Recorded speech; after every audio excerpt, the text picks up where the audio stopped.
Всем привет! Я буду апельсиновые кексы готовить. Добавляем сахар. Вот так. Хорошо перемешиваем.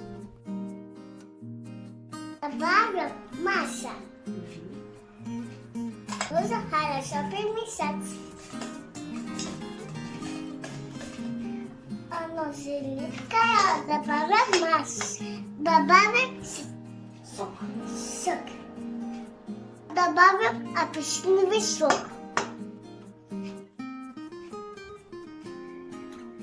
Примешиваем.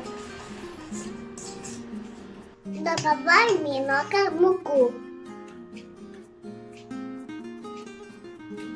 Мешаем, перемешиваем. Высыпаем всю муку.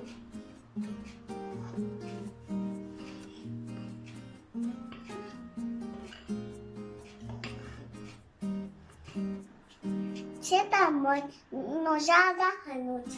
Видишь, она тянется. Пум. Заливаем форму цветом. Я заливаю.